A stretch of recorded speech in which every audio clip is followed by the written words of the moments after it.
سيداتي آنساتي سادتي، ننقل لكم هذا البيان الإخباري من القصر الجمهوري، حيث أعرب الرئيس بشار عن أسفه وتأسفه لما حدث في مدينة درعا، وأعرب عن غضبه بشأن تمثال السيد الرئيس الراحل الله يلعن اللي خلفه حافظ الأسد.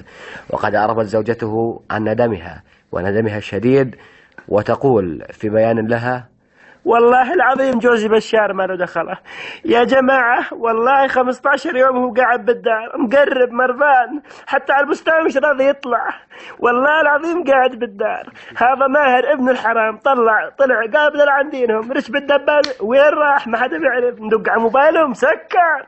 والله نقول له يا ماهر ارجع لا تعلقنا مع الدراعنة، يا ماهر روح ما رضيش. وقد أعرب الرئيس الأسد في خطاب له أنه آسف ونادم على كل شيء. بسم الله الرحمن الرحيم. أول شيء يا إخوان، أختي براي لي علاقة بالسونافة، كنت أم اللي أمر بتطليع الجيش أو طلع أي شيء، كنت أمي ضربوطة على راس البيت، إلي أي علاقة. أما ابن الضربوطة أخوي ماهر، كنت أمه الأولى عنده الضربوطة، هو اللي طلع مثل ما قالتكم هاي أسماء، قالت رجب دمامته وراح. أما يا إخوان، كنت أمي برجع بقول كنت أمي 100 مرة أنا إلي علاقة، وبتمنى منكم تسامحوني. قل عن دينك يا ماهر، علقت مع الدرارة والله لينيج أماتنا.